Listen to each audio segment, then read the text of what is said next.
Today we're going to react to the new Starbucks drink is a complete failure. Lobster roll, the Whopperito, the Taco Bell Chocodilla. But there are dumb ideas, and then there are dumb ideas. With a capital D-U-M, dumb. Case in point, Starbucks' newest drink sensation, the Aliato. Coffee that's infused with, get this, olive oil. Oh goody, That's now so I can have nasty. coffee that tastes like salad dressing. But not only is this one of the dumbest decisions of any food chain totally ever, is it's dumb. also stupidly dangerous. Get ready, Starbucks. It's time we have ourselves a little talk. It would never be better in like Ben Lighting. Hello, Internet. Welcome to Food Theory, the medium roast show with dark roasted amounts of knowledge. So, have you seen the latest trend over at your local Starbucks? Ladies and gentlemen, may I present to you the Aliato, a stomach-churning mix of coffee and one or more full tablespoons of extra virgin olive oil, designed to make your coffee drinking experience smooth and satisfying while providing the, quote, good fat health benefits that olive oil is said to provide. As you might imagine, any new Starbucks product is going to spark hundreds of taste testing videos across the interwebs. But something as unusual as this, yeah, it's taken it to a whole nother level. And let's just say that the reviews are mixed, which is more than can be said about the drink itself. Kind of tastes like greasy coffee. Just looking at it, you can immediately tell that this ain't your dad's brew from the diner down the street. This is a viscous, goopy way to start your day. And let me tell you, if viscous and goopy are the words that you're using to describe your morning coffee, who hurt you? Seriously, we're an open forum. We are here to help. Then again, maybe I'm being too dismissive with all this. Maybe this thing is brilliant and delicious and a new benchmark in caffeinated health. So, is the Aliato a good drink for your taste buds? And more importantly, is it a good drink for your body? Or is this one joining the dishonorable ranks of the Bell Beefer and the McDLT? What could possibly possess a company to do something like this? And just how bad can it really get? Well, stay tuned, because there's more under the slimy surface of the Starbucks Aliato than meets the eye. First of all, before I knock it, I probably should try it, right? I can't just go around judging stuff that I've never experienced, and I take personal pride in my scientific approach to tasting new, weird food products. If you let it sit in your mouth for too long, your mouth is gonna, like, stay shut. Oh, look at nice slice. It's pretty good. You know it's jelly, because jam don't shake.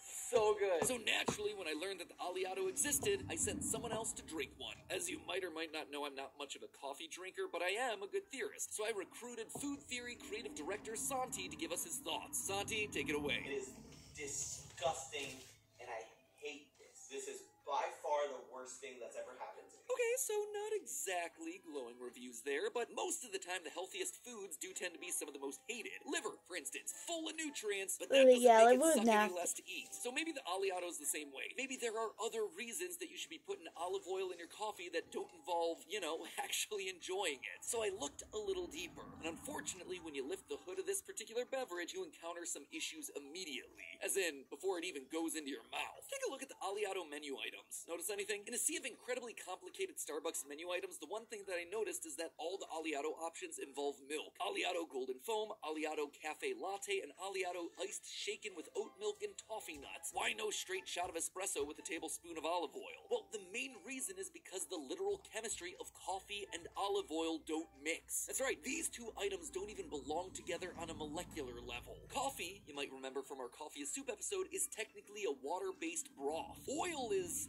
literally just oil. And one thing that everyone knows is that water and oil don't mix. So if you try to combine these two on their own, the EVOO just slides off the surface like an oil spill in the Gulf of Mexico. That's where our friend milk comes in. Milk, as you probably know from all our spicy food episodes, contains both water and proteins like casein, which means that it's a little bit fatty and a little bit watery. So it's needed to act as the bridge between the watery coffee and the oily olive oil in the Aliato. These two substances do not want to mix. They literally need an intermediary to even speak to each other. So things aren't starting off strong for this particular drink. That's before you even start diving into what's happening down in your stomach. You see, the Aliato is primarily marketed as a healthy drink. The rationale here is that olive oil is a healthy fat, and as such, having a shot of it every day is going to be good for you. Some experts say that adding oil to your cup of joe could be beneficial to your health. There's some research that suggests that olive oil may be beneficial in terms of supporting heart health, lipid levels, and reducing systemic inflammation on the whole. Basically, it's your spoonful of medicine that helps the coffee go down. But how can fat be healthy? Well, our understanding of fat in food has evolved a lot over the last few decades. The prevailing theory today is that unsaturated fats are healthy because they help lower cholesterol and act as an antioxidant. So where do you get unsaturated fats? In stuff like avocado oil, coconut oil, and yes, olive oil. That is why you've been seeing celebrities from Selena Gomez, Kim Kardashian, and Beyonce all making headlines by taking their one shot of olive oil a day. The world's obsession with olive oil in particular, though, is based on the popularity of the Mediterranean diet. A diet that's based on how people have historically eaten in countries like Italy and Greece. Why would we want to eat like them? Well,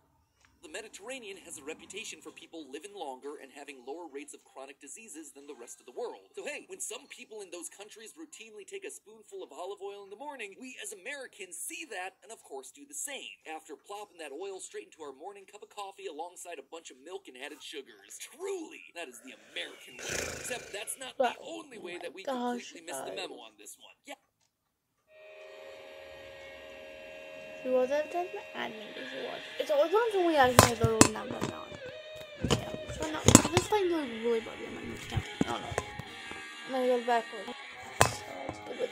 See, I love how like way too bright over here, so I really don't copyright this music.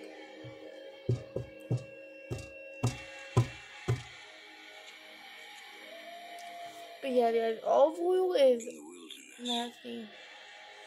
Yeah. I'm human. Sauvage. Elixir. Dior. Okay, well, more advertising. Nice.